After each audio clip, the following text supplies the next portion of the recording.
Buen día a tots y a totes, buenos días a todos y a todas.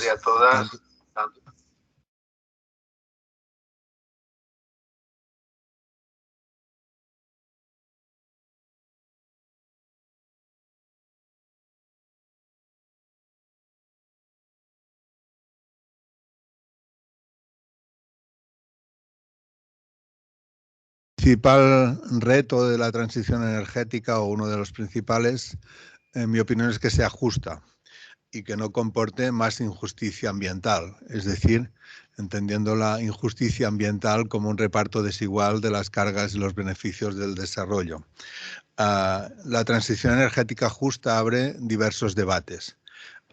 Un primer debate es el de la continuación de la exportación de un modelo extractivista en terceros países para satisfacer necesidades de viejos y nuevos materiales para nuestra transición energética en Europa. Este es un tema que va a dar mucho que hablar, que me temo, a incrementar los conflictos ambientales, especialmente en América Latina, en África y en otros lugares.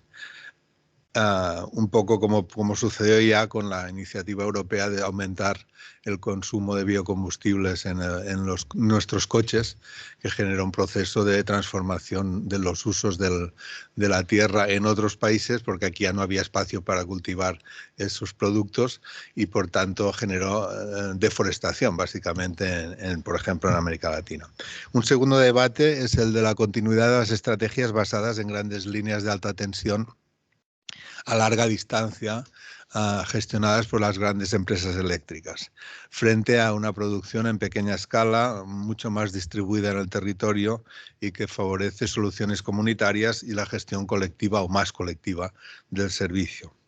Y un tercero, naturalmente, es el impacto de una creciente desigualdad social sobre el acceso a la energía, donde los conceptos de vulnerabilidad y pobreza energética pues, nos tienen que ayudar a construir soluciones, ¿no? En este contexto, las comunidades energéticas parecen estar llamadas a jugar un papel importante, pero su despliegue, digamos, no está exento de problemas, ¿no? En la jornada de hoy, organizada en el marco del proyecto Community Energy Systems, abordará probablemente algunos de estos problemas que les apunto. No quiero dejar de decir que este es uno de los proyectos que ha sido posible por la dinámica de colaboración generada entre diversos grupos de investigación de la Universitat Rovira i Virgili a raíz de la creación del Instituto Universitario de Recerca en Sostenibilitat, Canvi Climàtic i Transició Energètica, el IURESCAT, que es un instituto donde participamos pues distintos grupos de muy distintos ámbitos de la universidad y que estamos empezando ya a desarrollar proyectos conjuntos. Aunque no es estrictamente un proyecto IURESCAT, pero sí que cuenta ya con la participación de investigadores de distintos ámbitos, algunos de los cuales están presentes en la sala y otros conectados, ¿no? Y ya por mi parte, en tanto que director del CEDAT y también decano de la Facultad de Ciencias Jurídicas, aunque ve esto por pocos días, me corresponde simplemente, ya para no alargarme, darles la bienvenida de nuevo a esta jornada, desearles un buen trabajo y dar la palabra a las personas que han organizado este evento y que me acompañan aquí. El profesor Andrew Cocholo, profesor agregado de Derecho Administrativo en nuestra universidad y uno de los dos investigadores principales del proyecto, y después el señor Joan Pons, miembro fundador de INSTA Serveis Jurídics Ambientals, que es una consultora creada, digamos, diríamos que es una spin-off, ¿no? Startup, perdón, sí. Una startup de nuestro máster universitario en Derecho Ambiental. Nada más, adelante. Muchas gracias, doctor Pigrao, por la presentación. Efectivamente, esta es una jornada en la que vamos a abordar las cuestiones que has planteado de forma tan clara. Como decías, este proyecto, esta jornada se desarrolla en el marco de un proyecto de investigación estatal centrado en la regulación de los sistemas energéticos de base comunitaria a través del almacenamiento, la flexibilidad y la aceptabilidad. Cuando pensamos en las ideas fundamentales que inspiraron el proyecto, entendimos que la transición energética se fundamentaba en una idea de transformación social. Y por lo tanto, entendimos que las comunidades energéticas son nuevos actores para la transformación social necesaria en la transición ecológica que estamos atravesando. Y para que esta transición energética que está en el núcleo de la transición ecológica se pueda realizar de forma exitosa, es necesario fomentar, aumentar la aceptabilidad de los proyectos y de las fórmulas de organización que sustentan estos proyectos y por lo tanto dar legitimidad al nuevo modelo energético. Por supuesto, pensar también a la integración de los diferentes sistemas energéticos, aprovechar las nuevas tecnologías de la información en la gestión de estas nuevas redes complejas que son características de los sistemas energéticos de última generación, pero como decía, hay aspectos sociales fundamentales. Hoy abordaremos la cuestión del rol que pueden desempeñar las comunidades energéticas frente a la vulnerabilidad y la pobreza energética. Esta es una cuestión clave. Es una cuestión clave, más tarde veremos por qué las comunidades energéticas son muy importantes para hacer frente a estas dramáticas situaciones. Por ello, gracias a Joan Pons, que está coordinando un proyecto de enfoque muy práctico en esta materia, pensamos que sería interesante organizar una jornada conjunta, ¿no?, para abordar estas cuestiones. Bien, en nuestro proyecto hemos tenido un enfoque, como decía el decano, interdisciplinar. Varios grupos de investigación de la universidad participan y además compañeros y compañeras de otras universidades. De hecho, nuestra co-IP del proyecto es la profesora Susana Galera, profesora de la Universidad Rey Juan Carlos. Tenemos profesores de otras universidades alrededor del Estado y, como decía, profesores de distintos ámbitos de la economía, de la ingeniería informática, de la ingeniería de la energía y, por supuesto, juristas de distintos ámbitos también, el derecho administrativo, constitucional, el derecho privado, justamente porque las cuestiones son muy complejas, son necesarios enfoques multidisciplinares. Pues esta será una jornada también multidisciplinar. Empezaremos con una reflexión sobre la energía y la democracia, cargo el profesor, nuestro compañero querido, el profesor Jordi Jaria, profesor agregado de la Universidad de Rovira i Virgili. Luego habrá una ponencia dedicada al rol de las comunidades energéticas que hará este servidor. Nos acompaña hoy la doctora Rosa María Regueiro de la Universidad de Santiago de Compostela, que es profesora de Economía aplicada y investigadora especialista en los ámbitos de la vulnerabilidad energética. Tenía que acompañarnos el doctor Pablo Alonso, pero por un accidente, por suerte no grave, no ha podido estar hoy en Tarragona. Igualmente le agradecemos porque el accidente ha venido cuando iba a coger el tren para venir a Tarragona, por lo tanto todo el propósito, el buen propósito de estar, por lo tanto le agradecemos los esfuerzos para intentar estar. Luego tendremos, después de la pausa, dos intervenciones. Dos ponentes nos acompañarán online, la doctora Laura Presic, que hablará de los instrumentos jurídicos prestacionales para afrontar la pobreza energética, y una cuestión que en el proyecto también nos preocupa es la dimensión de género relacionada con la vulnerabilidad. Y por lo tanto, esta perspectiva de género será aportada por la señora Mónica Guiteras, que es miembro de Ingeniería Sin Fronteras y que nos aportará esta visión, ¿no?, desde la perspectiva de género. Y finalmente la última ponencia de Joan Pons de Insta Serveis Jurídics Ambientals sobre elementos aplicativos prácticos de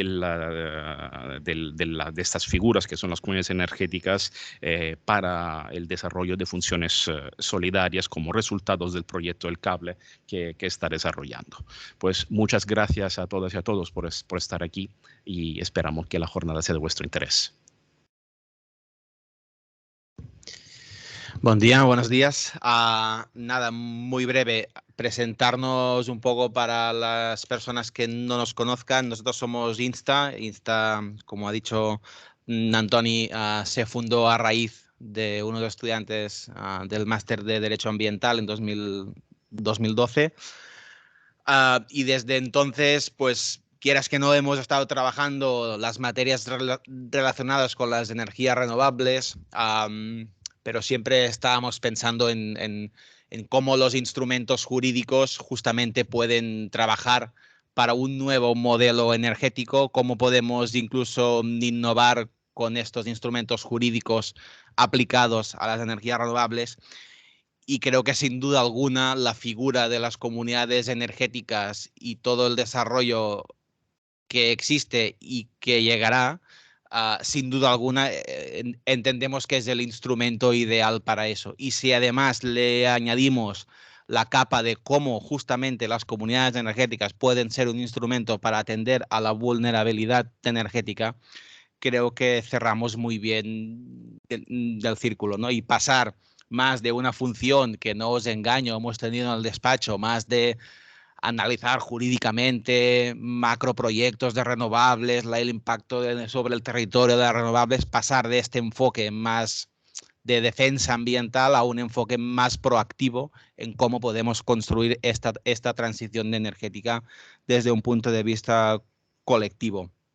Simplemente comentaros que en el marco del proyecto El Cable, esta jornada diríamos que prácticamente cierra este proyecto. Aún así no ponemos un punto y final en este proyecto. De hecho, como os voy a contar en mi ponencia, a raíz de este proyecto pues estamos empezando una prueba piloto en una zona aquí en Cataluña para justamente construir una comunidad energética que atienda la vulnerabilidad energética, pero aún así el proyecto como tal finaliza de aquí 6 días y por lo tanto hoy os podré hacer un breve repaso de lo que ha sido este año del proyecto El Cable. Finalmente, dar las gracias a la URB porque creo que nos permite a los que nos dedicamos más en el día a día del derecho ambiental y en ponerlo en práctica, en hacer estas jornadas, nos permiten, al menos a nosotros, ¿no?, salir de del despacho y de una aplicación muy práctica y que del día a día y la rapidez del día a día y asesorar comunidades energéticas, redactar estatutos, convenios, colaboración entre las partes, que es lo que hacemos, ¿vale? Podernos sentar un día y poder reflexionar sobre esta materia.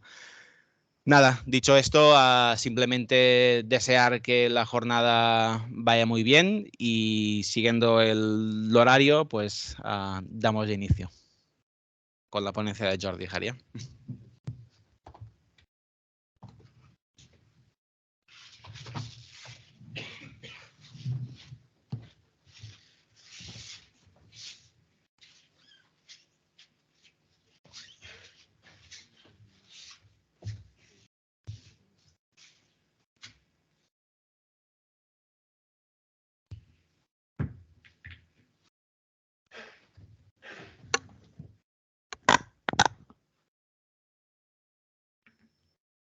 Buen día.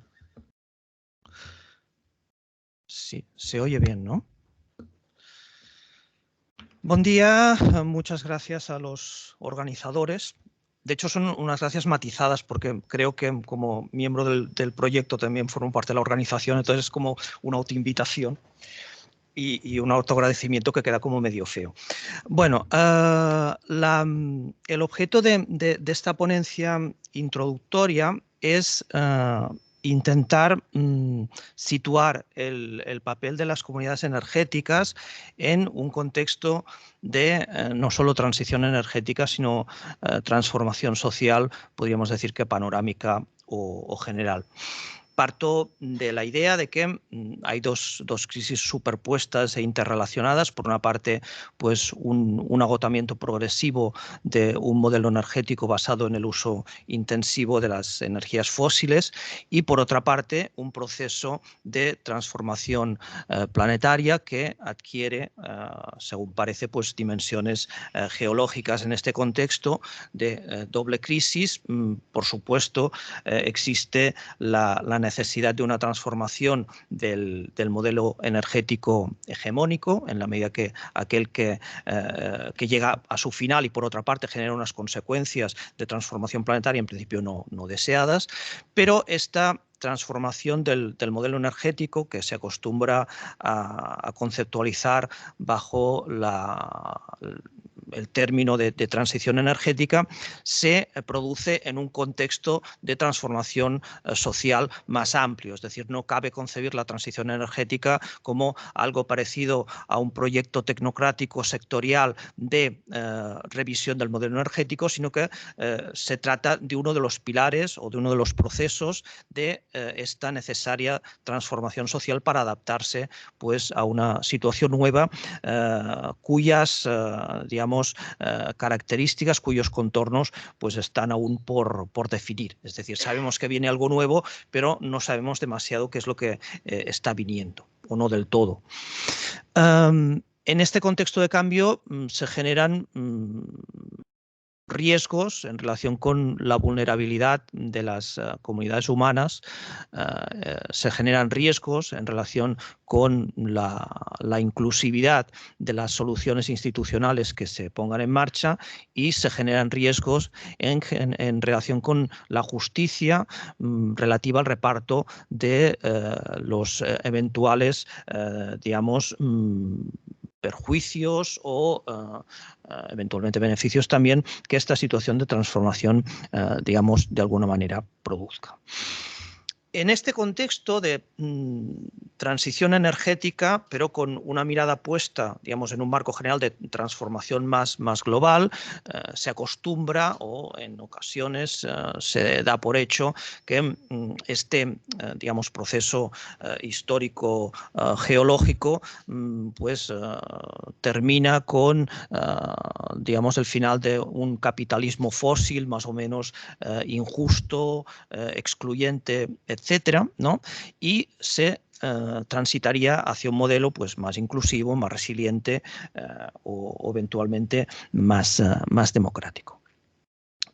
Y en este, digamos, en este proceso de transición, pues jugarían un papel muy importante las comunidades energéticas, no solo como, digamos, estructuras institucionales más inclusivas y más democráticas en el sistema energético, sino también como, podríamos decir, sandboxes para el ensayo de soluciones más democráticas, inclusivas y resilientes desde el punto de vista de la organización social en el contexto del antropoceno. Mi punto de partida es que no necesariamente este proceso de transformación social, pero también geológico, tiene que dar necesariamente como solución una organización social más democrática, más inclusiva y más resiliente. Esto puede suceder o puede no suceder. Y desde este punto de vista, aunque dispongo de un tiempo limitado, querría hacer una doble, podríamos decir, un doble disclaimer en relación con estas expectativas. Por una parte,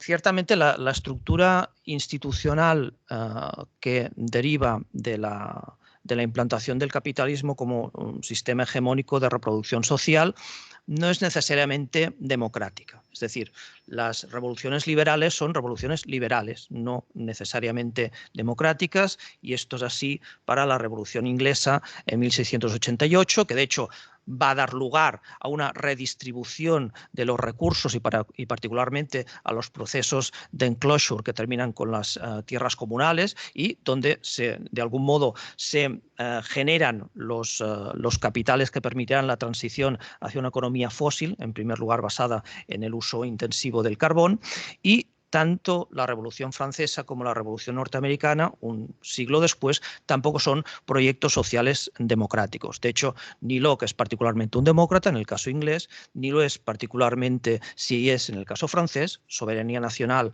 versus soberanía popular, ni lo es tampoco, pues, por ejemplo, Madison en el caso de la Revolución Americana. De hecho, la democracia moderna, que es posterior a la implantación de estos sistemas liberales, tiene bastante que ver, como voy a poner de manifiesto de manera muy breve, con justamente la digamos, implementación del uso de las energías de origen fósil en digamos, los procesos de industrialización de las economías de Europa Occidental y del norte de América.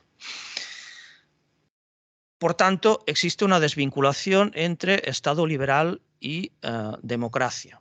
Y no necesariamente los estados liberales tienen por qué ser democráticos. Y de hecho, históricamente no siempre lo han sido.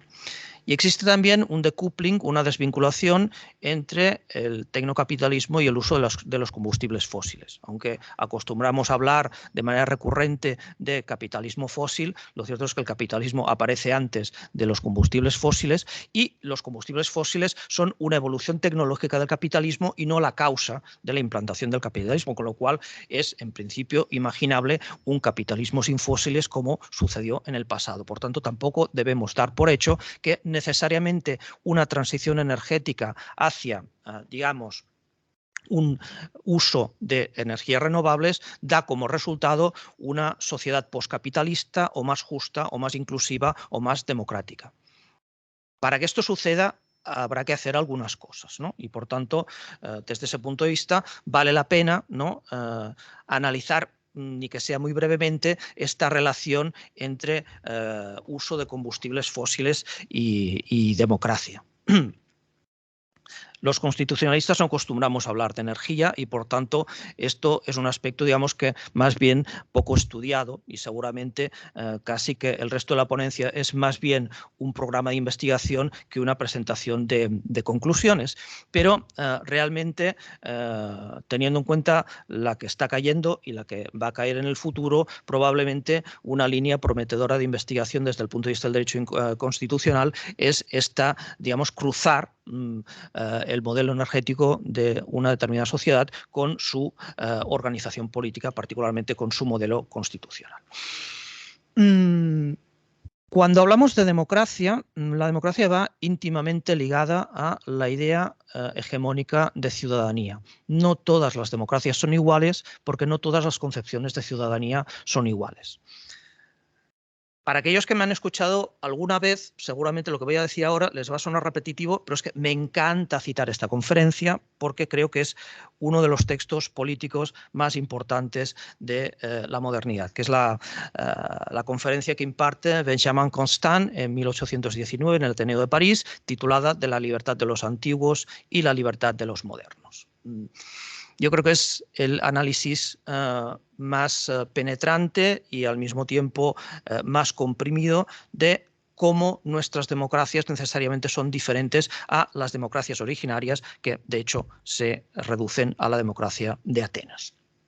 Dice Benjamin Constant: la libertad de los antiguos consiste fundamentalmente en la participación en la comunidad política, por tanto, es una libertad no concebida como la construcción de un espacio de privacidad y de libertad individual, sino como una posibilidad de participar. Son libres aquellos que pueden participar en las decisiones de la comunidad y, por tanto, la libertad de los antiguos está vinculada a la democracia.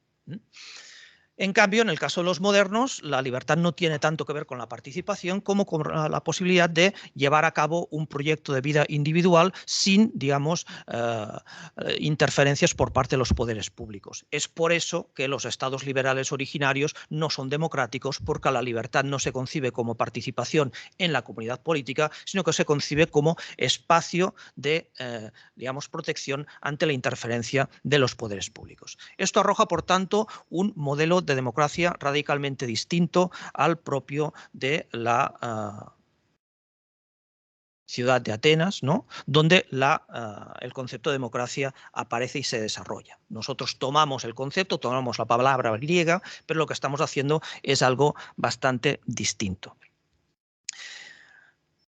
Cuando Benjamin Constant explica esto, está pensando en que efectivamente Atenas es democrática, no lo es la Francia de 1819, ¿no? Donde de hecho se ha producido una restauración de la dinastía de los Borbones. ¿Cuándo estos estados liberales van a convertirse en estados democráticos? En un proceso largo y accidentado, que podemos fijar su inicio en 1848 con, digamos, las múltiples revoluciones europeas y particularmente la revolución en Francia que da lugar, pues, al acceso al poder de el que después será Napoleón III, y donde se implanta por primera vez y ya en Francia de manera definitiva el sufragio universal masculino. Hasta entonces la participación política en todos los estados liberales que se han ido configurando a partir de las revoluciones de finales del siglo XVIII son básicamente digamos, sistemas representativos censitarios, de ahí la idea de soberanía nacional por oposición a la idea de soberanía popular. A partir de 1848 se impone el sufragio universal en Francia. En Estados Unidos este sufragio universal llegará, masculino siempre, llegará a partir del final de la Guerra Civil, ¿no? Con la liberación de los esclavos, y en el caso del Reino Unido deberemos esperar hasta el final de la Primera Guerra Mundial para que efectivamente este sufragio universal se, digamos, se implante finalmente. En este caso sí, sufragio universal ya no solo limitado a los hombres, sino abierto también a las mujeres. Y a partir del final de la Primera Guerra Mundial, los estados liberales tenderán a ser democráticos. Por tanto, cuando los norteamericanos en su política exterior hablan de implantar la democracia, en realidad esto es digamos, una versión 2.0 de digamos, su sistema político originario. ¿A qué se debe la implantación del sufragio universal en 1848 en Francia y a partir de ahí en los diversos lugares en que se va implantando? Básicamente a la acción del movimiento obrero. Por tanto, a esta transición entre una economía capitalista primigenia más bien comercial a una segunda fase de la evolución del capitalismo básicamente industrial.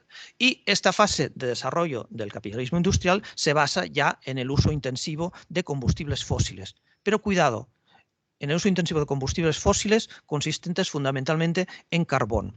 El carbón, por comparación con el petróleo, como sabéis, es sólido y esto genera toda una serie de condicionantes en relación con su, digamos, extracción, transporte y utilización.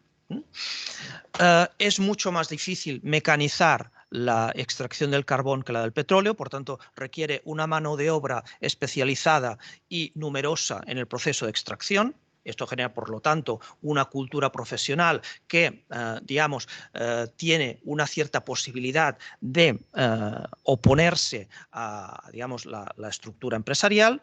Se transporta a través no de oleoductos, sino mediante el ferrocarril. Esto implica también, por tanto, una nueva mano de obra especializada y con capacidad de bloquear tanto en el proceso de extracción como en el proceso de transporte el suministro de energía.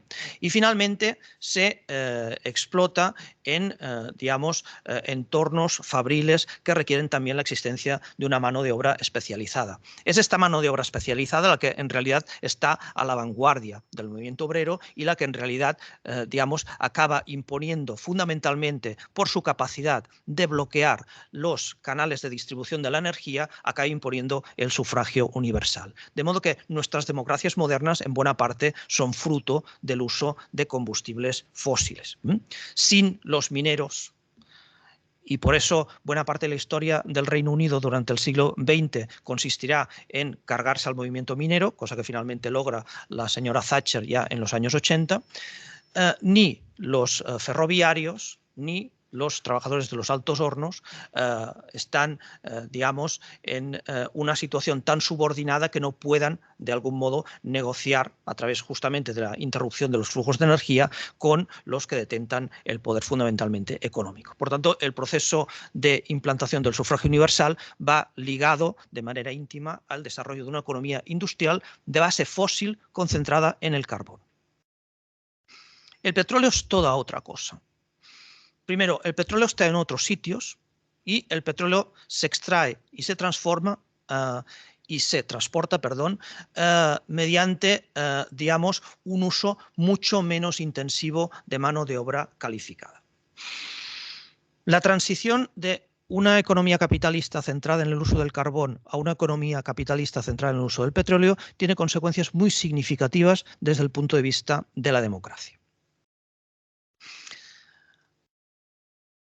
Al final de la Primera Guerra Mundial, Winston Churchill, que ha sido ministro del Interior antes de la guerra y después secretario para las colonias, etc., impulsa, junto con otros líderes del proyecto imperial británico, como Lord Curzon, por ejemplo, la transición del uso del carbón al uso del petróleo en la economía británica, particularmente en un aspecto crucial que es en los motores de la Navy, ¿no? La Navy es, digamos, la Fuerza Armada Imperial por excelencia, lo que permite la expansión global del Imperio Británico, y hasta ese momento funciona fundamentalmente a través de motores alimentados con carbón.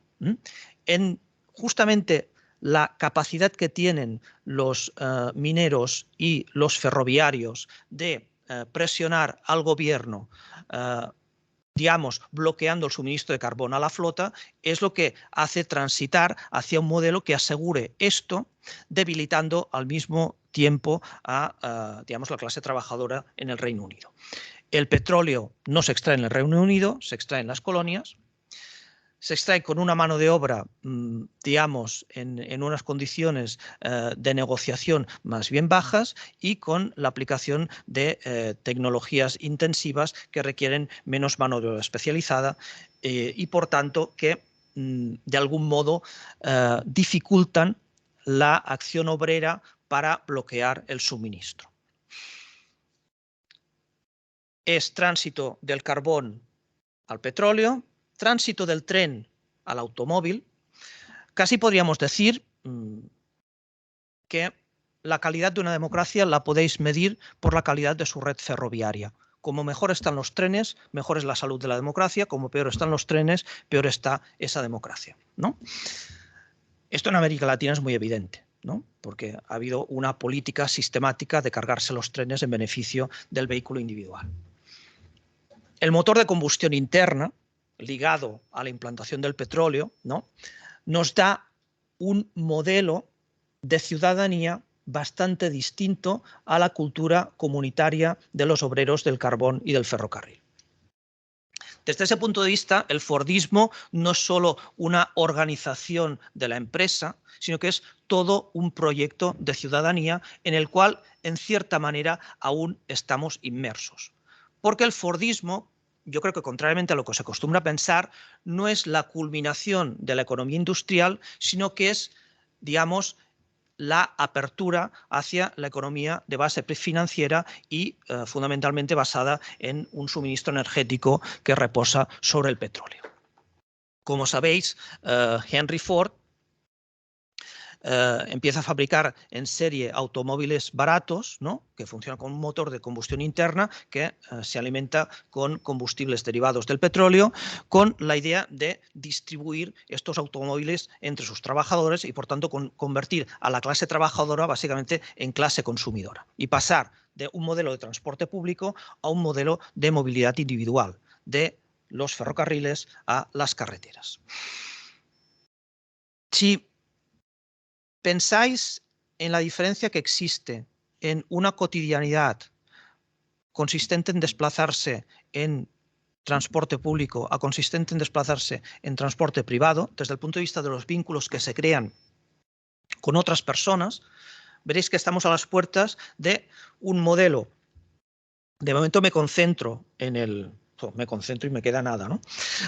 Me concentro muy brevemente, ¿no?, en el centro de la economía mundial, un modelo basado en el consumo más que en la producción y, por tanto, en un modelo de ciudadanía que va erosionando estos vínculos colectivos que sí que ofrecía la economía del carbón. Esto acaba teniendo consecuencias, digamos, en nuestras democracias, en las cuales la idea de ciudadanía se va erosionando y vamos sustituyendo, digamos, el debate político por la sociedad del espectáculo, los intereses individuales por los intereses colectivos por los intereses individuales y, por tanto, de algún modo, si el carbón es el combustible de la democratización de los estados liberales, el petróleo es el combustible de una crisis de la democracia en la cual estamos inmersos. Por tanto, aunque quemar fósiles produce gases de efecto invernadero, depende de qué fósil quemes, tiendes a democratizar o a desdemocratizar una sociedad. Y estamos no en una economía basada en el carbono, sino en una economía basada en el carbono de una determinada, característica, que es una economía basada en el petróleo. Los yacimientos. Esto no solo provoca una crisis de la democracia en los estados liberales del centro de la economía mundial, sino que provoca la imposibilidad de la democracia en los países productores de la fuente de energía, ¿no? Justamente porque las tecnologías de extracción y transporte del carbón y la ubicación de los yacimientos de carbón en comparación con los yacimientos de petróleo son diferentes. Y, por tanto, si los mineros británicos y belgas y franceses están en parte en el origen de las democracias británica, belga y francesa, lo mismo podría decir de los mineros del Ruhr en Alemania, los yacimientos de petróleo han sido el camino para, digamos, la degradación institucional y la explotación neocolonial prácticamente en todos los lugares donde se han producido, con algunas excepciones relativas, y que generalmente se basan en que se trata de economías más diversificadas. Es muy difícil, no es imposible, pero es muy difícil encontrar un país productor de petróleo que al mismo tiempo sea democrático. En cambio, prácticamente todas las democracias antiguas tienen alguna vinculación con la producción del carbón. Estamos al final de ciclo. No hay una relación necesaria entre uso de combustibles fósiles y mayor o menor democracia. Y, por tanto, no necesariamente una transición energética a renovables va a dar lugar, así, por una pura inercia tecnológica, a unas sociedades más inclusivas, más democráticas y más justas.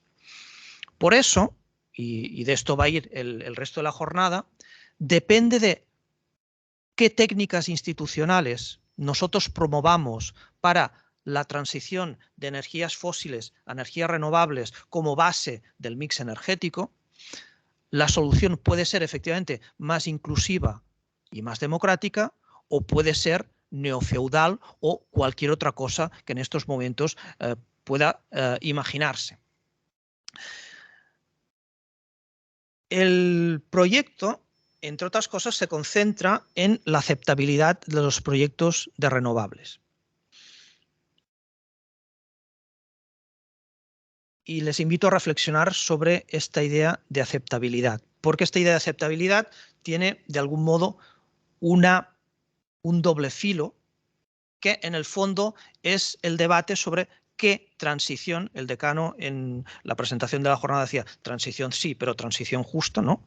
La transición puede ser justa o no puede serlo, y en este concepto de aceptabilidad prácticamente está el núcleo del debate, porque aceptabilidad puede tener una idea de legitimación tecnocrática o una idea de legitimación democrática. Es decir, podemos hacer aceptable para la gente aquello que les vendamos, modelo sociedad de consumo, o podemos hacer partícipe a la gente de aquello que estamos implementando. La aceptabilidad en un sentido y en otro es distinto. Es decir, aceptabilidad como democracia depende en última instancia de qué idea de ciudadanía acaba imponiéndose. Y de hecho, las comunidades energéticas son uno de los instrumentos privilegiados en el diseño de la ciudadanía del futuro.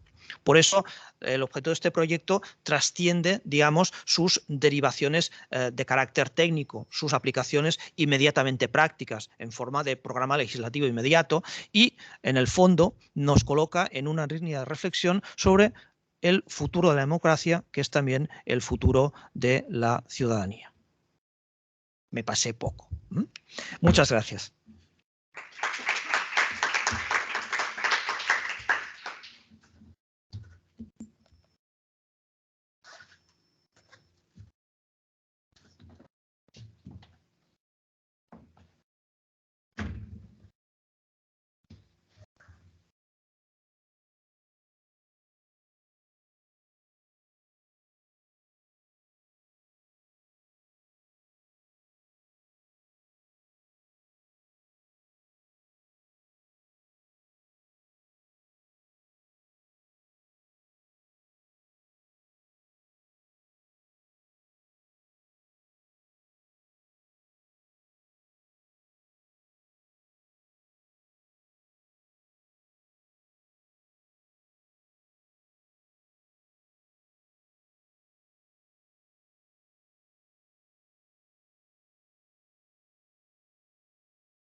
Bien, buenos días nuevamente y vamos a continuar con esta segunda ponencia en la que, gracias a la introducción de Jordi, ¿no?, nos permitirá, esto es mi propósito, analizar o tratar de analizar el rol de las comunidades energéticas más allá del mercado en el nuevo modelo de transición energética que ha esbozado Jordi en su intervención. Efectivamente, yo creo...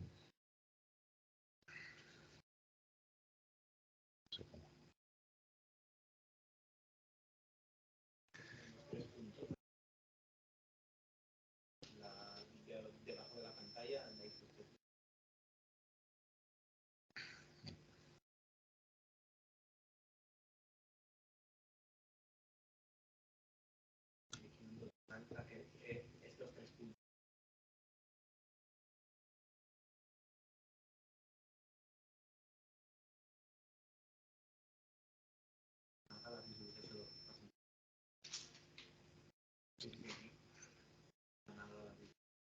Gracias.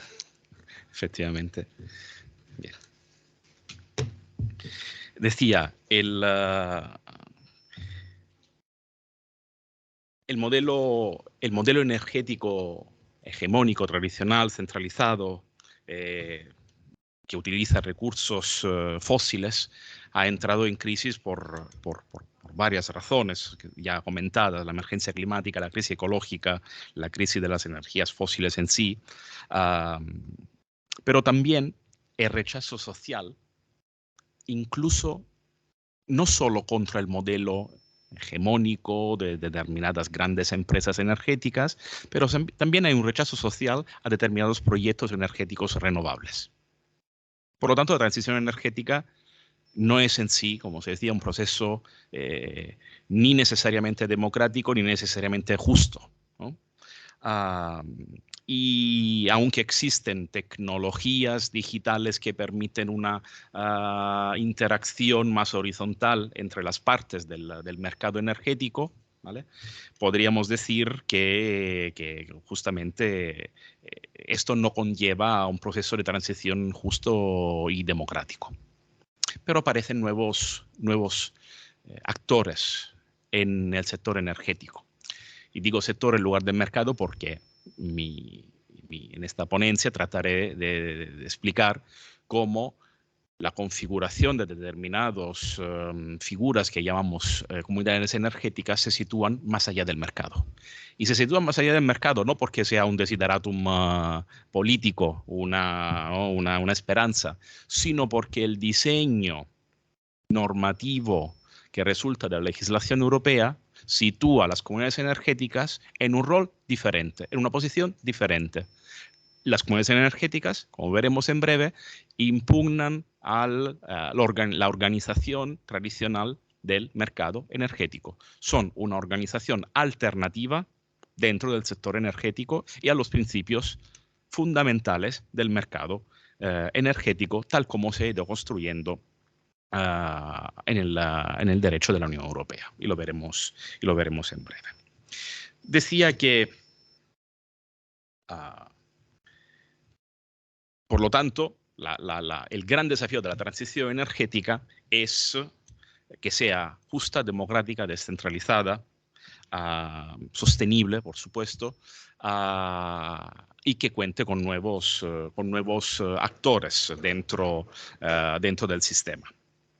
Estos nuevos actores, los que nos centraremos, son las comunidades energéticas. Las comunidades energéticas están reguladas en dos directivas europeas. Están reguladas en la Directiva Europea de Energías Renovables y en la Directiva Europea del Mercado Interior de la Electricidad. En la Directiva Europea de las Renovables se habla de la Comunidad de Energía Renovable y en la Directiva del Mercado de Electricidad, la Comunidad de Ciudadanas de Energía. Se parecen, pero no son idénticas. Veremos que comparten la misma función, pero tienen un diseño de posible gobernanza distinto, además de otras características de alcance que abordaré en breve. En cualquier caso, lo que parece interesante decir es que las comunidades energéticas surgen, aparecen, se entienden al principio quizá como una forma de autoconsumo colectivo y sin embargo no nos tenemos que confundir en cuanto a este punto porque la comunidad energética no coincide con el autoconsumo colectivo. Ni siquiera es una forma, lo comentaré en breve, de intercambio de energías entre pares, del peer-to-peer llamado, ¿no? Aunque existan, ¿no? Hay líneas difuminadas entre comunidades energéticas, muchas de las cuales se fundamentan en el autoconsumo colectivo. Dentro de una comunidad energética puede haber intercambios peer-to-peer entre pares, pero cuando nosotros en estas jornadas nos estamos centrando en la vulnerabilidad, en la pobreza como problemas sociales, tenemos que centrarnos en uno de los objetivos, de los cometidos fundamentales de las comunidades energéticas, que es un objetivo estrictamente social. Y el rol importante de las comunidades energéticas, que es muy paradigmático de lo que supone la transición energética, es la transformación de un modelo. No solo la descarbonización del mix energético, sino una nueva organización dentro del modelo energético, que es una cuestión clave, como explicaba anteriormente Jordi, para el propio concepto de democracia.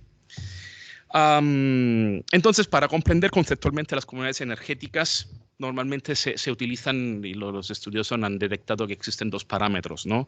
Dos dimensiones. Una dimensión que tiene que ver con el proceso, es decir, que determinan quién participa y quién ejerce la influencia, y esto se materializa, se cristaliza en un determinado modelo de gobernanza de la comunidad energética en sí, y luego de una dimensión de resultado, que determina cómo se distribuyen espacial y socialmente los resultados de una comunidad energética. Y por lo tanto esto atañe a la cuestión de la justicia, que aplicada a la energía deriva en el concepto de transición energética justa. Bien, esto significa que dentro de estas dos dimensiones del proceso y del resultado existen un amplio abanico de posibles modelos de configuración de comunidades energéticas, que no los inventa la legislación europea. La legislación europea captura, regula un fenómeno social que existe desde hace décadas. cooperativas energéticas, organizaciones de base social para la producción de energía existen desde hace décadas en Europa, con la idea de generar sistemas más independientes, más autónomos de las grandes empresas que tienen carteras fósiles, con la idea de fortalecer la resiliencia de las comunidades locales. Por lo tanto, hay muchas experiencias en materia de experiencias comunitarias de generación y producción y digamos, suministro de energía de base comunitaria. Por lo tanto, existen varias posibilidades, ¿no? Varias posibilidades de estos modelos. Y es interesante que sea así, ¿no? Porque la comunidad energética se adaptará a las necesidades de la comunidad del territorio en el que se implanta. Aunque nosotros estamos asistiendo a una difusión que en algunos casos es peculiar y que hace falta mirar con lupa y quizás también observar críticamente, porque nosotros estamos viendo que hay modelos en los cuales asistimos a proyectos que son realmente comunitarios, ¿no? Y proyectos, en cambio, que yo llamaría de comunidad energética en franquicia. Y es aquella comunidad energética en la que una gran empresa energética crea una filial cuya función es vender un modelo a todos los entes locales o entidades corporativas como cámaras de comercio para implantarla territorialmente, que ofrecen una rebaja en la factura. Pues esto, no digo que no sea interesante, pero bueno, desde las dimensiones del proceso y del resultado, no es. Se sitúa en el espectro donde la dimensión proceso es mínima y la dimensión de resultado también es mínima. Es una figura que cabe dentro del modelo de comunidad energética. Bueno, puede. Pero no maximiza las dimensiones de proceso, por lo tanto, de democratización y de justicia que justamente son posibles a través de estas nuevas figuras. Para ello, bueno, yo aquí he preparado unas tablas comparativas de lo que dicen las directivas europeas en materia de comunidades energéticas y simplemente me quiero centrar en algunas cuestiones clave. Bueno, en primer lugar, bueno, las comunidades energéticas son entidades jurídicas. Bueno, lo de la entidad es una traducción del legal entity, que no es legal person, y por lo tanto aquí habría que críticamente decir que no sabemos si es necesaria realmente la personalidad jurídica de una comunidad energética. Bueno, pero esta no es la cuestión.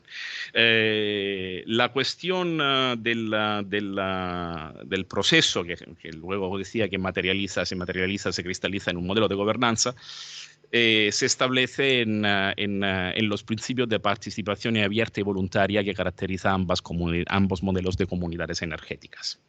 Con la diferencia, que no es menor, de que en las comunidades energéticas renovables se exige la autonomía, es decir, la comunidad energética renovable debe ser autónoma de sus socios o miembros. En cambio, la autonomía no se predica en el caso de las comunidades ciudadanas de la energía. Es decir, eso significa que podría haber un socio miembro que ejerza algún control más intenso sobre la comunidad energética. Otra cuestión que afectan, digamos, a la dimensión del proceso que deriva en el sistema de gobernanza de la comunidad energética es que en el caso de las comunidades ciudadanas de energía renovable, se establece que los socios y miembros sean personas físicas, pequeñas y medianas empresas, entes locales, mejor que autoridades locales, incluidos los municipios. Lo que significa que en una comunidad de energía renovable no pueden ser socios o miembros las grandes empresas. Esto es una barrera impuesta por la normativa europea.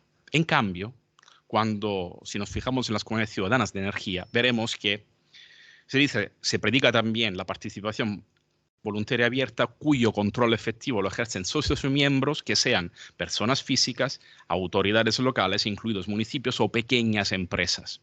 Aquí lo que se está diciendo es que la comunidad ciudadana de energía en la Comunidad Ciudadana de Energía, las pequeñas empresas, y solo las pequeñas empresas, pueden ejercer el control efectivo. No obstante, mediana y gran empresa podría ser socio o miembro sin ejercer el control. Por lo tanto, esta es una primera cuestión en relación al modelo de gobernanza. Luego, las cuestiones que yo creo que son fundamentales para situarnos, como decía, más allá del modelo de mercado energético tal como lo conocemos, son dos cuestiones que tienen que ver con las funciones y con el objetivo. El objetivo es común a ambas comunidades energéticas e insistiré mucho en esta cuestión. El objetivo principal consiste en ofrecer beneficios medioambientales, económicos o sociales a sus miembros o socios o a la localidad en la que se desarrolla su actividad, más que generar una rentabilidad financiera. Por lo tanto, tenemos un objetivo social, medioambiental, económico para los miembros o socios y para la comunidad local en la que opera la comunidad energética, ciudadana o de energía renovable. Y luego una cuestión importante que tiene que ver con la función. ¿Qué hacen las comunidades energéticas? Bueno, las comunidades energéticas pueden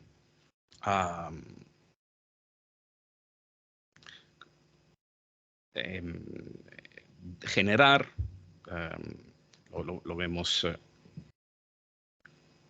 aquí en el caso de la Comunidad Ciudadana de Energía, que tiene un objetivo funcional más amplio, participa en la generación, incluida la procedente de fuentes renovables, por tanto no solo las renovables, distribución, suministro, consumo, agregación, almacenamiento, prestación de servicios. Bien, por lo tanto, aquí estamos viendo que menos la operación del sistema y el transporte, generación, suministro, consumo, agregación, almacenamiento y en el caso de las comunidades energéticas ciudadanas, que van más allá de las renovables, también la distribución. Si los Estados miembros deciden otorgarle esta importante y fundamental función, que por cierto en nuestro sistema parece ser, es una cuestión importante y lamentable, que quizá en la transposición de las directivas la función de distribución no se incorpore al estatuto de las comunidades ciudadanas de energía. Ahora, en cualquier caso, aquí, ¿qué es lo importante? Sabéis que uno de los principios fundamentales del mercado de la electricidad y de la energía en general es el principio de unbundling, la separación, ¿no?, la desintegración de actividades del mercado. Generación, transporte, distribución, comercialización. Son actividades separadas que deben realizar distintas empresas.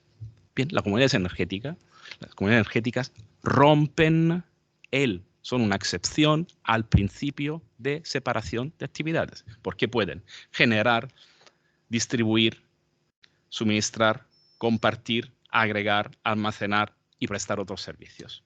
Por lo tanto, la comunidad energética se configura como un modelo que es una excepción a la regla, una de las reglas fundamentales del mercado de la energía.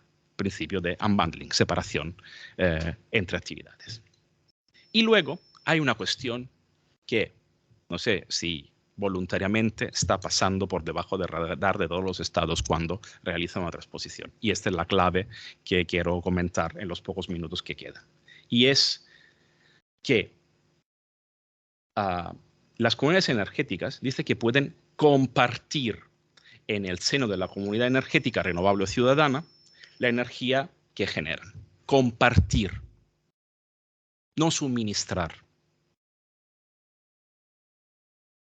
Y las directivas, cuando quieren decir suministrar, supply, lo dicen. Aquí dicen to share. No es una cuestión menor.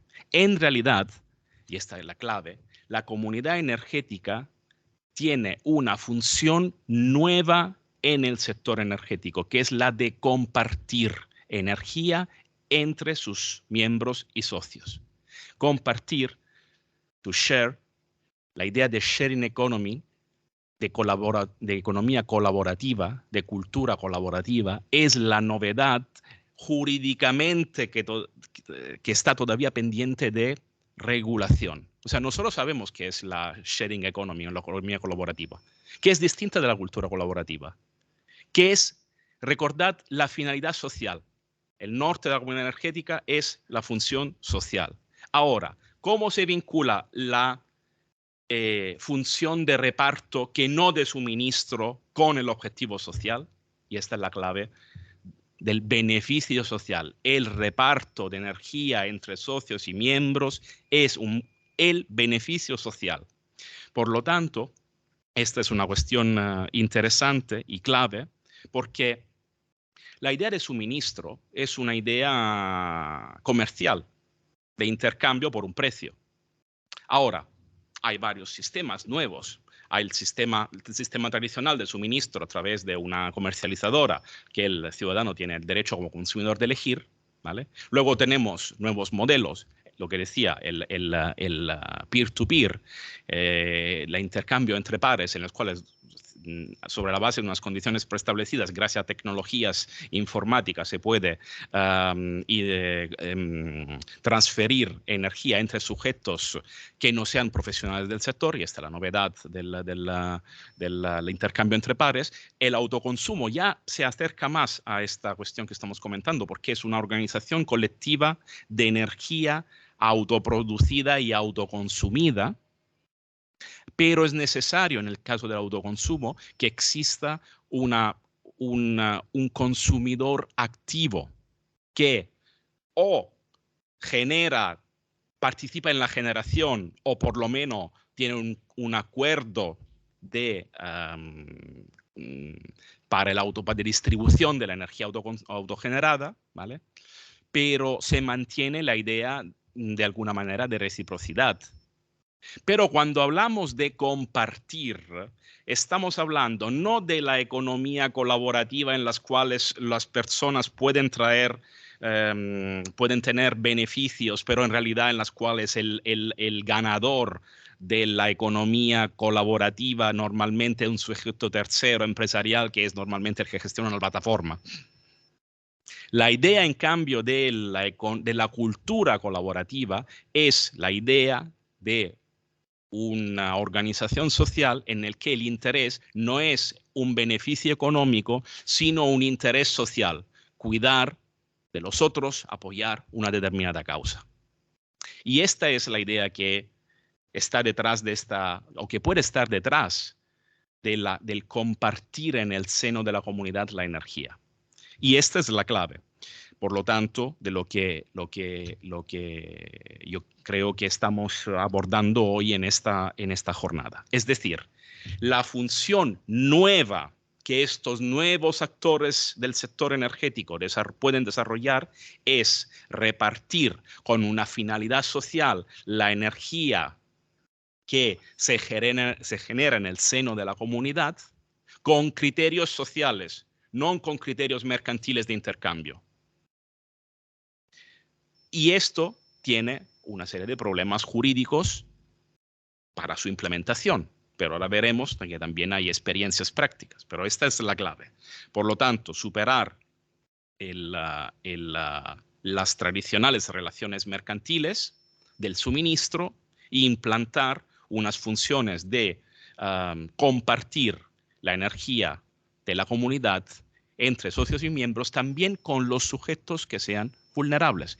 Porque la comunidad energética no tiene que ser un proyecto elitista en el que solo los consumidores capaces de activarse por tener los conocimientos y los recursos económicos puedan beneficiarse del nuevo modelo.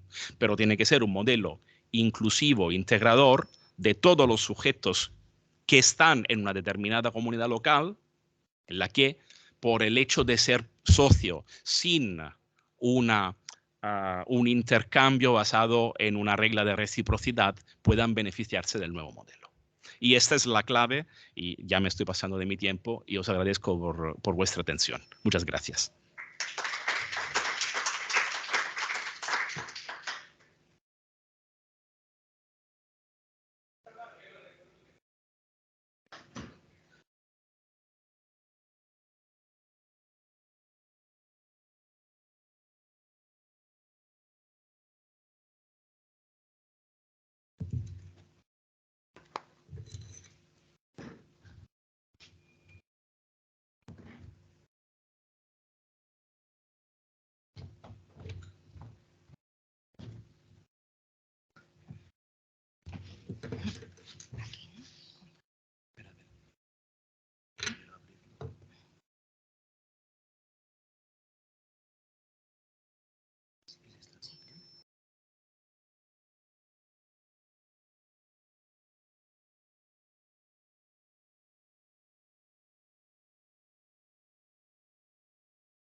Buenos días a todas y a todos. Muchísimas gracias a Joan Pons y a Andrews por la invitación.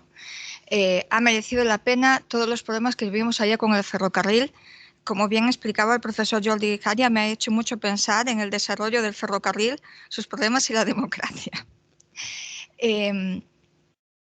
Me ha sorprendido muy gratamente escuchar todas las postulaciones previas a mi intervención.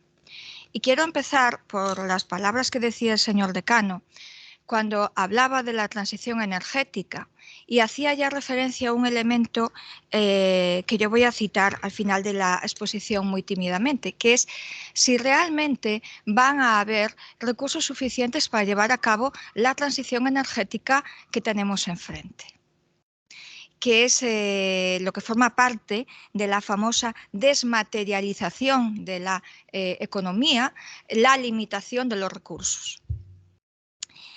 Después, cuando se nos estaba explicando la composición de la agenda del día de hoy, también se aludió a un detalle que a mí me parece fundamental, que es estudiar el derecho a acceder a la energía desde el punto de vista de la perspectiva de género. No voy a tratar este tema porque hay una persona experta que lo va a abordar en esta jornada, pero simplemente para reflexionar, tener en cuenta lo que dice, por ejemplo, uno de los informes de Intermón Oxfam, que indica que el impacto de la pobreza energética en España se está centrando fundamentalmente en hogares monoparentales sustentados por mujeres. No es una cuestión baladí, sino que es un reflejo de cómo está constituida nuestra sociedad y, por lo tanto, la economía. Hay otra serie de detalles que, si me permiten, y para tratar de ajustarme perfectamente al tiempo, al final los indicaré, porque me han hecho reflexionar mucho esta mañana, desde que me he sentado hasta que ha llegado el momento de mi intervención.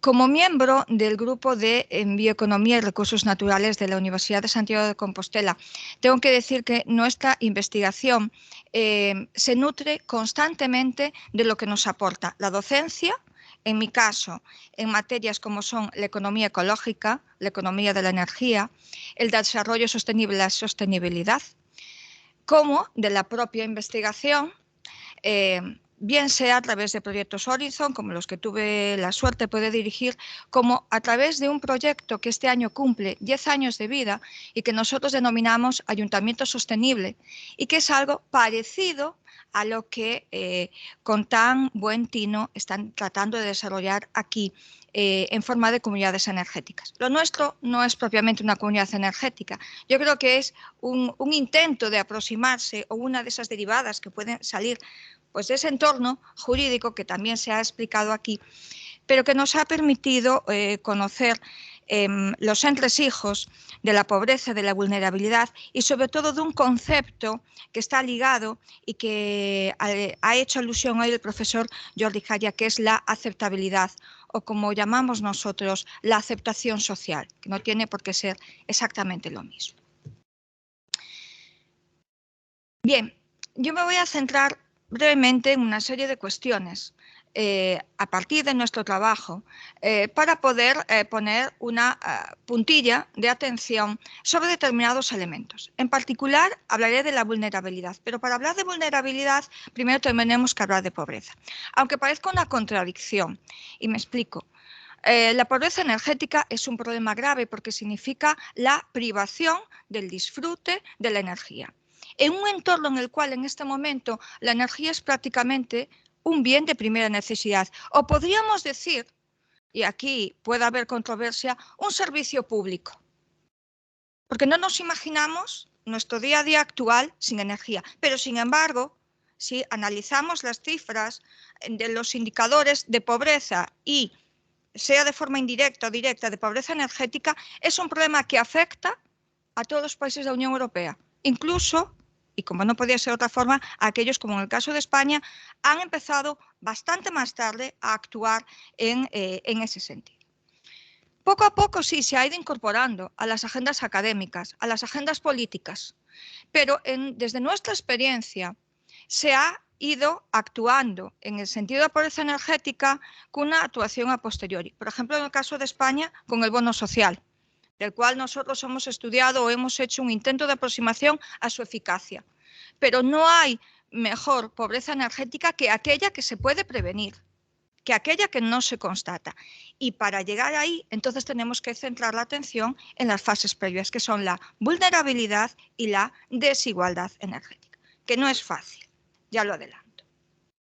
Bien, si tenemos en cuenta la definición dada por el profesor Tirado Herrero, por los profesores Stefan Buzarowski o Sasha Petrova, cuando hablamos de pobreza energética hablamos de que es una situación que en el caso de los hogares le impide pues abonar las facturas necesarias para poder hacer frente al consumo de energía. O porque la parte que tienen que destinar de su presupuesto familiar es cada vez más grande, creciente y por lo tanto es insostenible. Bueno, entonces aquí estamos hablando claramente de factores económicos, como puede ser el precio de la energía consumida, que está fuera del control del hogar y está fuera de cualquier consumidor, fundamentalmente consumidor doméstico y consumidor empresarial, pyme. Y quiero hacer esta puntualización porque es cierto que centramos la atención en las economías domésticas, pero también hay pobreza energética empresarial y no debemos de dejarla ahí de lado, olvidada. Obviamente, el nivel de ingresos de la unidad doméstica. Si no hay ingresos, el impacto de la pobreza energética es directo. Si los ingresos son insuficientes, el impacto de la pobreza energética también es notable. Y también la eficiencia energética de las viviendas. Este es un detalle fundamental y muy importante, sobre todo y habida cuenta, y me imagino que esto lo comentarán en una de las ponencias siguientes, porque, por ejemplo, en muchos de los programas de lucha contra la pobreza energética que se han puesto en marcha en Europa, Alemania, en cierta manera Gran Bretaña, que ha sido el pionero, han tenido en cuenta actuaciones para que los hogares puedan mejorar su eficiencia energética y por lo tanto, si un hogar, por ejemplo, está bien aislado, no hay pérdida de energía y en cierta manera estamos contribuyendo a que esa energy bill sea menor. Hablo en términos generales. Bien, entonces aquí esos condicionantes económicos están muy presentes. Bien, ¿cuál es el problema que nos encontramos? Que desde nuestro punto de vista también hay que mirarlo como una oportunidad. ¿Cómo lo medimos? Porque no hay consenso a la hora de medir la pobreza energética. E incluso tampoco hay consenso, y no lo decimos nosotros, sino que lo dice el profesor Buzarowski, a la hora de definir la pobreza. Eso, insisto, más que como una limitación, debemos de verla como una oportunidad para poder profundizar en la problemática de esta cuestión. ¿Por qué? Bueno, porque a la hora de enfrentarnos a la dimensión, a los condicionantes de esta variable, tenemos distintos enfoques. Los más usados hasta la fecha han sido 3. Aquellos indicadores que centran su atención y esfuerzo en poder garantizar que un entorno disponga de una temperatura óptima y adecuada para la confortabilidad. Otro que tiene la base en una variable estrictamente económica, que es el gasto energético, donde la renta y los precios de la energía son altamente condicionantes. Y por último, lo que se llama el indicador de consenso, que lo que trata es de, bueno, determinar en qué porcentaje por decirlo de alguna forma, un mix de los dos indicadores anteriores puede ser el apropiado a la hora de aplicar. Bueno, pues nos vamos a la vulnerabilidad. Y cuando hablamos de vulnerabilidad energética, tenemos que poner también el ojo en el concepto de vulnerabilidad. La vulnerabilidad lo que viene a mostrarnos es la fragilidad de una persona, de una economía, ante un posible impacto. Por lo tanto, de aquí sale un elemento importante. Dos más que os comentaré a continuación, pero uno es la potencialidad, la probabilidad de que haya esa fragilidad y que yo no tenga capacidad de adaptación. Bueno, entonces, ¿qué es lo que tenemos que tener en cuenta? Claro, si la pobreza energética es ya el estadio peor, donde no tengo capacidad de reacción, la vulnerabilidad energética es una fase previa, donde todavía tengo cierta probabilidad de frenar su impacto y por lo tanto su empeoramiento. Pero no es fácil, porque vamos a tener que enfrentarnos a multiplicidad de variables. Es un concepto multidimensional que va a necesitar de la incorporación de aproximaciones y valoraciones de equipos multidisciplinares y que además, por nuestra experiencia, puede tener impactos diferentes dependiendo de las regiones y del marco temporal considerado. Por lo tanto, tiene connotaciones territoriales también importantes. Tenemos que hacer referencia, como no, a las aportaciones dadas en el marco comunitario. Tenemos, por ejemplo, las directivas del año 2009, donde ya se hacía referencia a la acepción de consumidor vulnerable. Pero a nuestro criterio, en esta normativa, todavía no estaba bien, digamos, especificado. ¿Por qué? Porque si leemos con detenimiento el texto, cuando se define consumidor vulnerable, de una forma hipotética, todo da a entender a que estamos asimilando consumidor vulnerable a consumidor pobre. Entonces, ese marcado componente de renta, ese marcado criterio económico está ahí subyaciendo y no nos lleva a poder trabajar en el estadio previo de la prevención, valga la redundancia.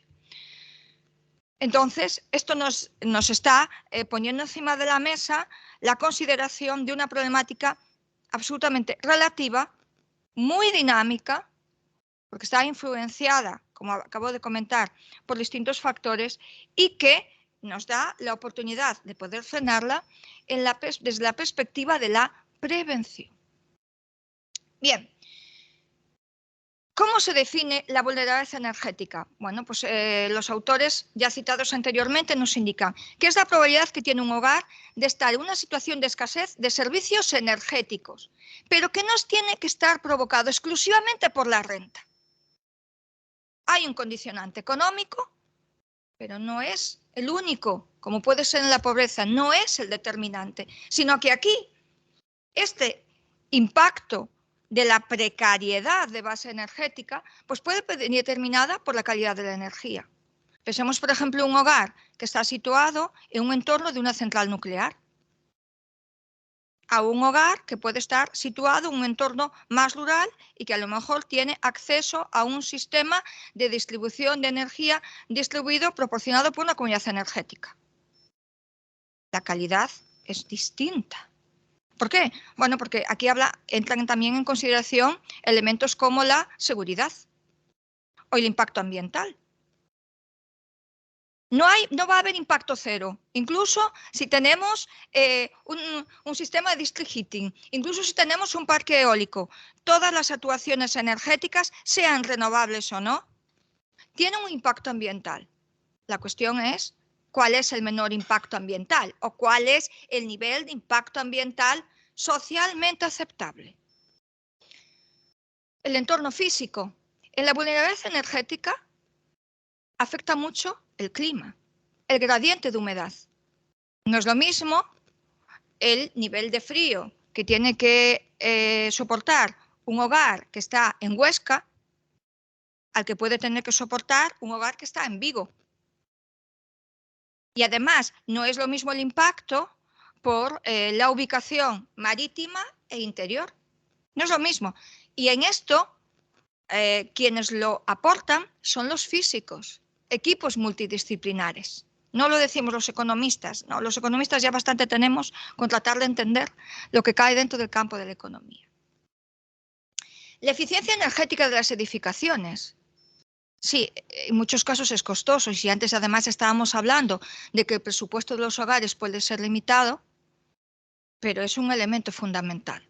Claro, aquí ha habido actuaciones por parte de las administraciones públicas que han colaborado en mejorar este entorno. Pero ojo, es una colaboración. Tampoco podemos dejar esta garantía absolutamente en manos de la administración pública. La administración pública tiene mucho que actuar, y aquí nuestros compañeros expertos en derecho y en diseño de gobernanza nos pueden decir con mucho más criterio del que yo puedo explicar. Pero sí que pueden colaborar, coayudar, pero no pueden sustituir, digamos, todo el papel necesario para llevar a cabo. Y también factores económicos, claro, pero no de forma, como decía antes, determinante. Nos encontramos con una situación también difícil, al igual que en la pobreza. ¿Por qué? Porque la vulnerabilidad energética hereda de la pobreza energética también no consenso en la definición, no consenso en la medición, hereda también su carácter multidimensional y además nos pone en una situación de cierta fragilidad. ¿En qué sentido? En el sentido de que si la vulnerabilidad energética no depende estrictamente o fundamentalmente de criterios económicos, cualquiera de los que estamos aquí podemos estar en una situación de vulnerabilidad energética sin saberlo, aunque desde el punto de vista económico no nos esté afectando o a priori no seamos conscientes de que nos afecta suficiente como para erosionar nuestro presupuesto individual, colectivo o del hogar. Entonces, la complejidad no disminuye, al contrario, se incrementa. ¿Cuáles son, por lo tanto, los factores determinantes? Muchos.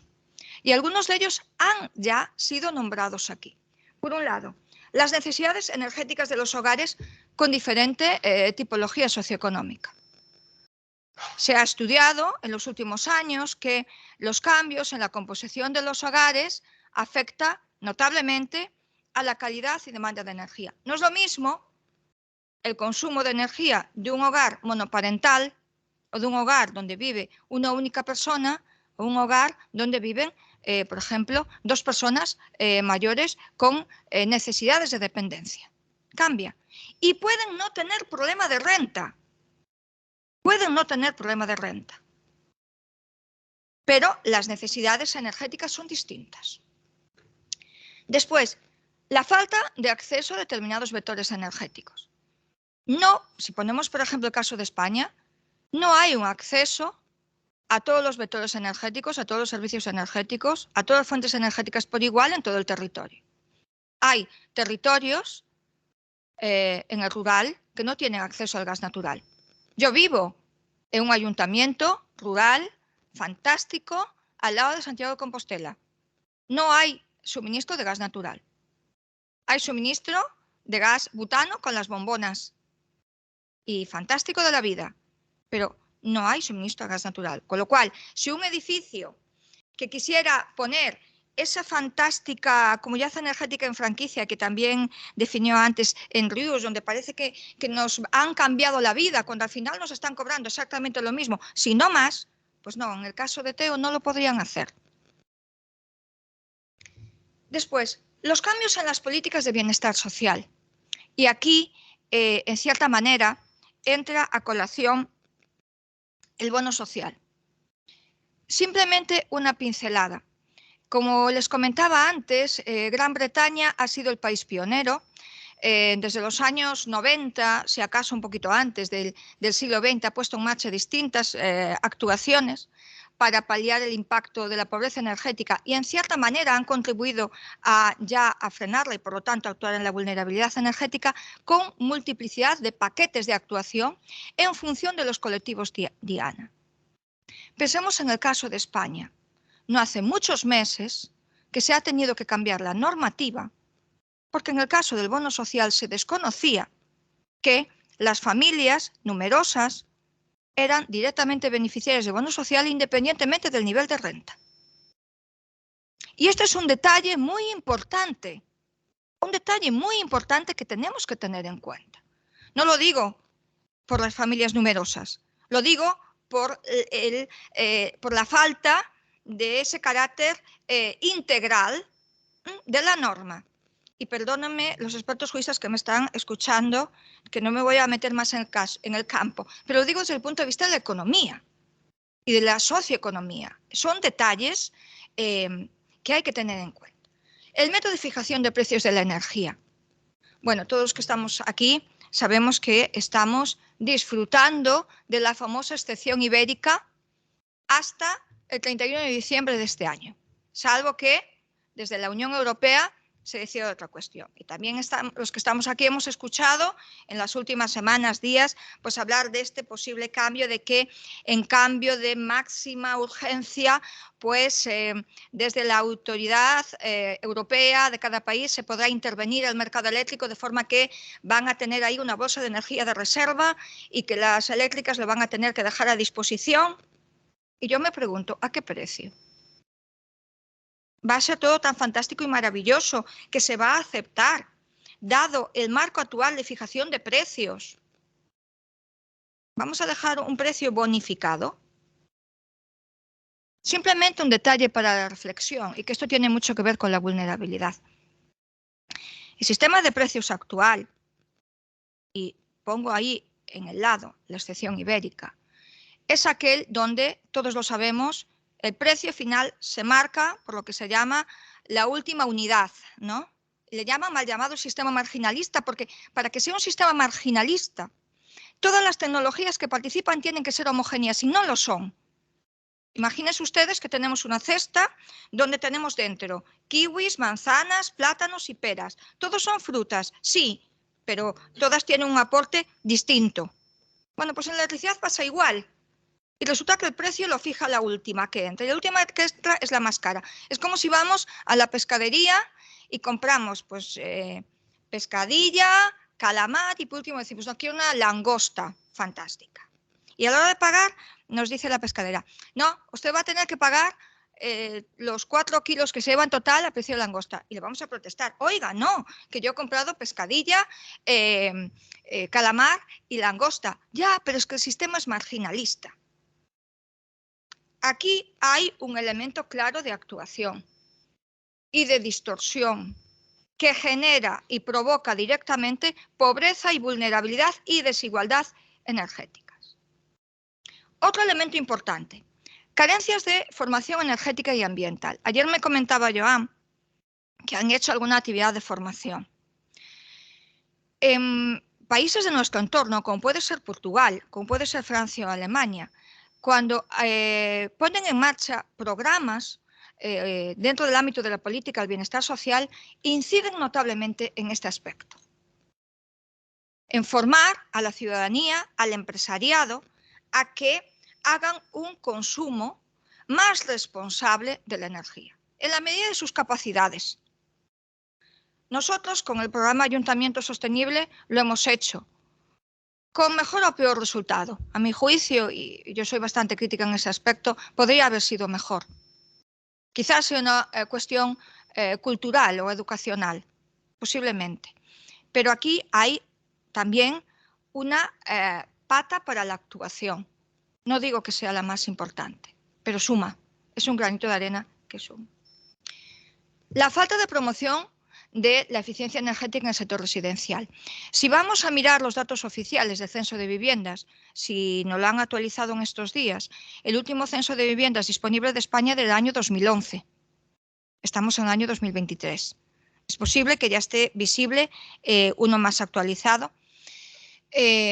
Claro, si tenemos en cuenta el censo de viviendas y tenemos en cuenta la antigüedad de las viviendas en España y los códigos técnicos de edificación que había en su momento, esto ya nos da una idea pues también del nivel de eficiencia energética. Y ahí habría que actuar.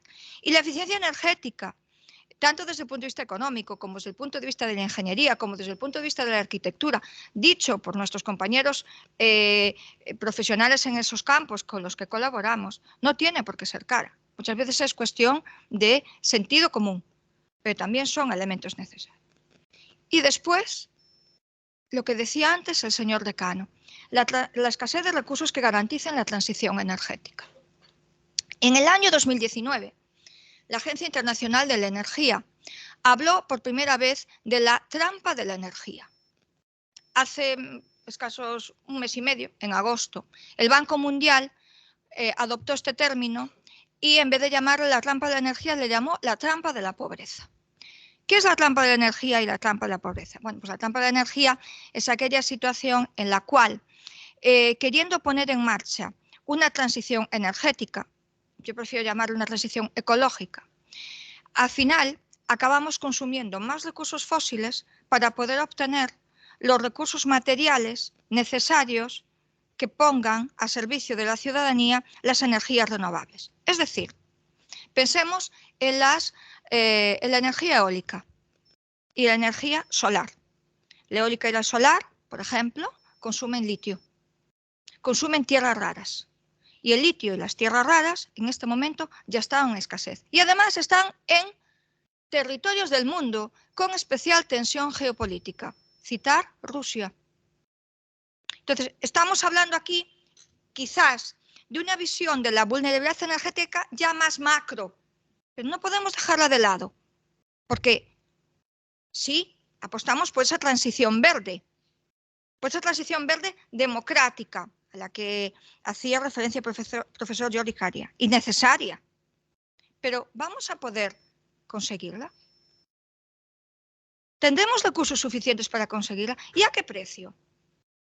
Pensemos en los conflictos que hay en este momento en la faz de la Tierra, que no hace falta que los cite.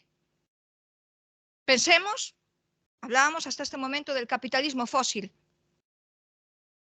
Los precios del petróleo, muchas veces los precios del petróleo oscilan, no porque haya problemas de suministro, que sí, en el año 2010 se ha reconocido el peak oil y ya estamos en una reta descendiente de petróleo de calidad, sino porque, por ejemplo, Arabia Saudita, que prácticamente tiene coste cero para producir petróleo, por tensiones sociopolíticas, decide encarecer el precio del petróleo o decide cerrar el suministro. Pensémoslo. Y pensemos, por ejemplo, en el caso de España, que es altamente dependiente de suministro de petróleo. Venga de Arabia Saudita, venga de Argelia. Pensemos lo que ha pasado estos últimos meses, años, con la guerra Rusia-Ucrania y todos los problemas con el suministro de los gasoductos Nord Stream y el posible, la posible congelación de Europa, la situación tan débil de Alemania. Pensémoslo. Entonces, la escasez de recursos, bien sean minerales, materiales, tierras raras, que garanticen la construcción de los equipamientos energéticos que necesitamos para obtener las energías renovables o las tensiones geopolíticas estratégicas que hay en el mundo para poder distribuir recursos a aquellos territorios en situación de dependencia energética, como el caso de España, son elementos que están detrás de la vulnerabilidad energética. ¿Esto dónde lo estudiamos? Antes les hacía referencia a las materias que impartimos. Pues y les hablaba de la economía ecológica, economía de energía, desarrollo sostenible. Precisamente hablamos de esto, de construir entornos que sean equitativos, que sean vivibles y que sean viables. Donde esa triconvergencia social, económica, medioambiental se dé a la vez y por lo tanto sí que estemos en ese entorno que sea posible, que sea real, viable desde el punto de vista de la apropiación de los recursos y de la generación de los residuos. No nos olvidemos de este elemento, que también provoca vulnerabilidad. Equitativo. ¿Podemos todos disfrutar de la energía y de los servicios energéticos en igualdad de condiciones? No.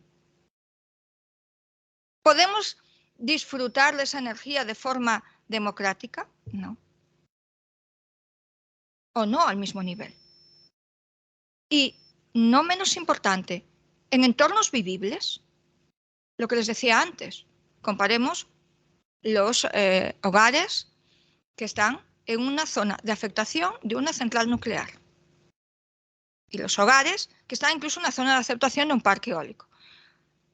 Es distinto, pero no está exento de impactos y de riesgos. Por ejemplo, ya les pongo encima de la mesa el caso que podemos ver más amigable de los parques eólicos. ¿Qué pasa, por ejemplo, y esto es el caso real de Galicia, de parques eólicos que no cumplen las distancias de seguridad? Aparte de problemas de ruidos, lo primero que pasa es que estallan los cristales de las ventanas de las casas. ¿Es un entorno vivible? Lo dejo ahí para la reflexión. ¿Nos provoca bienestar global?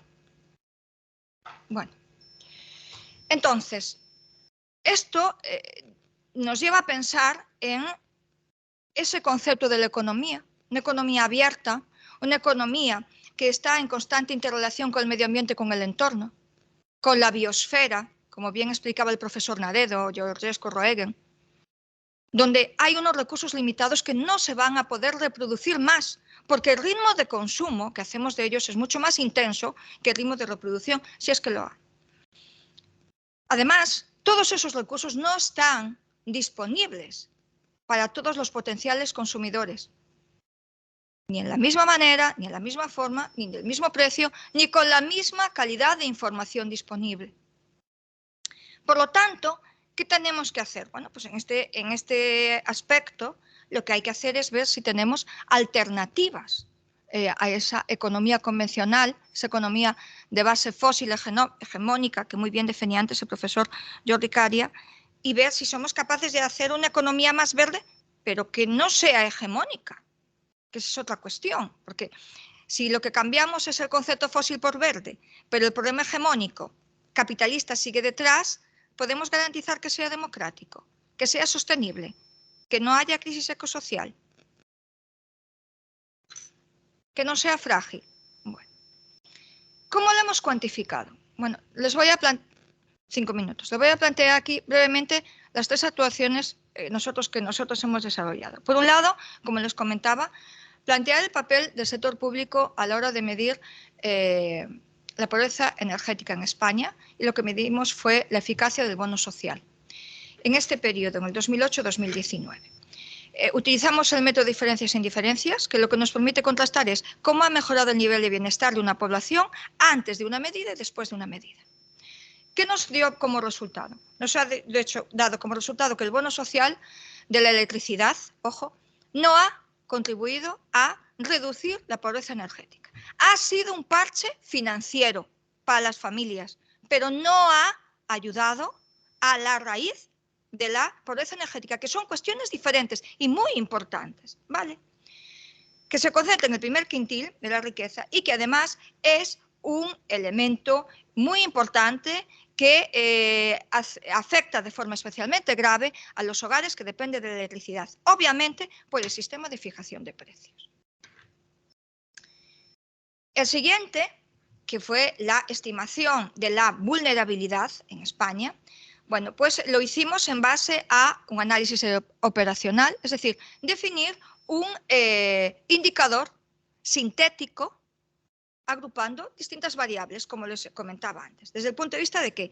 Pues desde el punto de vista del clima, de la ubicación, de la disposición de energías renovables, del precio de la electricidad, de la renta, de la antigüedad de las viviendas, de si había algún coeficiente en base al Código Técnico de Edificación que identificara la calidad energética de las mismas, etcétera, etcétera. ¿Qué nos ha indicado? Bueno, pues que en aquellas regiones de España donde había mayor presencia de renovables, habría una cierta tendencia a un menor impacto de la vulnerabilidad energética, que además el entorno socioeconómico era importante, en tanto en cuanto la renta está presente, pero no solamente de forma única, por ejemplo, la composición de los hogares, ese impacto de la cuestión de género, Y por último, también nos puso de manifiesto las limitaciones, que las limitaciones de una investigación son tremendamente importantes, porque ahí sacamos muchas lecciones. Es decir, ¿dónde tenemos que profundizar para obtener nuevos datos? Es curioso que en el año 2023, con el Big Data y el Chat GPT, que parece que lo tenemos todo, pues nos siguen faltando el acceso a datos. Los datos yo estoy segura que existen. Otra cuestión es que podamos tener acceso a todos ellos. Y por último, ya para terminar, el que le comentaba sobre la relación entre el consumo de energías renovables y lo que es la disposición de recursos. Y aquí hemos usado la huella material y la desmaterialización a través del metabolismo socioeconómico, con lo cual sale a relucir la trampa de la energía y la trampa de la pobreza, que quiere decir que los países más pobres, si siguen el modelo de los países ricos, se van a empobrecer más, cuando ellos tienen posibilidad de desarrollar energías renovables con un menor coste a cualquiera de los tres niveles, social, económico y ambiental, que seguimos siendo muy dependientes de los combustibles fósiles y que si no hacemos las actuaciones de forma ordenada, cuanto más verdes queramos ser, estamos intensificando también el consumo de fósiles porque los necesitamos para obtener esos materiales teóricamente verdes. Parece esto una paradoja y una contradicción, pero es la realidad. Y que esa escasez de materiales claves para el entorno verde están en el horizonte, que los tenemos que tener en cuenta. Ya para terminar, permítanme simplemente, yo la presentación se la dejo a disposición de todos, simplemente una cuestión al hilo de dos comentarios que hicieron los profesores Jordi Jaria y Joan Pons. La ley 54/97 del sector eléctrico efectivamente dice que una empresa no puede concentrar todas las actividades de las empresas del sector, pero aquí se ha solventado muy fácilmente, creando grupos empresariales. Ya está. La empresa no lo cumple, es cierto, cumple la ley, pero ¿y el grupo empresarial? Bien. Con respecto a algo que me encantó, tanto del profesor Jordi Jaria como de Andrews, ese capitalismo agresivo fósil me hizo pensar en el capitalismo agresivo verde. Y pongo, por ejemplo, el caso de Galicia. Miren, el 85% de la propiedad de la potencia eólica instalada en Galicia está en manos de fondos eólicos buitre. En particular 4. Uno que es el Fondo Soberano de Qatar, otro que es el principal fondo de inversión de Luxemburgo, otro que es norteamericano, que está vinculado a PIMCO y a BlackRock Fund, que ya saben que BlackRock Fund es el dueño del mundo y del universo, y por último también a un fondo de inversión británico. Pero es que no acaba aquí el cuento, y es que estos 4 fondos de inversión son además los dueños de las principales empresas energéticas fósiles, con lo cual al final toda esa concentración de capital, sea gris, sea negra, sea verde, queda en manos de 4. ¿Qué está detrás de esto? El problema de la desregulación financiera, que según dice la historia, Margaret Thatcher en cierta manera la alentó no frenándola. Con lo cual se confirma una vez más el corolario de que la energía es intensiva en el uso de capital, pero nunca ha sido intensiva, que también salió aquí a colación, en el uso de mano de obra cualificada. Y ya para terminar, me encantó la palabra aceptabilidad, me encantó. Nosotros hablamos del problema de la aceptación social. En este momento tenemos en marcha una tesis doctoral que está tratando de analizar los problemas sociológicos y socioeconómicos de la falta de aceptación social de los proyectos eólicos en Galicia y en Castilla, las 2 Castillas en España. Y falta de aceptación social, ¿por qué? Porque no se ha permitido la participación de la ciudadanía. Ya no digo en modelos de comunidades energéticas como los que están proponiendo aquí. Por ejemplo, en los modelos de cooperativas que desarrolló Dinamarca desde los años 1973. 1973, hace 50 años. Y no ha caído E.ON en Dinamarca. Si miramos los datos de E.ON, cada año siguen facturando más y no ha habido problemas. O, por ejemplo, los fondos soberanos que puso Japón a disposición de las amas de casa, que invirtieron sus ahorros en fondos soberanos que les permitían obtener energía eléctrica verde de parques eólicos y además, bueno, pues tenían como un sentido de propiedad, incluso les permitían ir allí a limpiar el entorno, disfrutar del entorno, bueno, algo que yo no entendí mucho inicialmente, pero que bueno, era como una forma de socialización y desde el punto de vista me parece acertado. Y recogiendo las palabras textuales que dijo Andrews, es que no ha habido, por lo menos en España, un modelo energético inclusivo e integral. Aquí está la clave, inclusivo e integral. Si no es inclusivo, si no recoge los intereses, derechos y deberes de todos los agentes implicados e integral con todas las variables, es que no va a ser democrático, porque ya no estamos dejando que sea participativo, lo estamos planteando sesgado y por lo tanto va a ser pobre y vulnerable. Muchísimas gracias.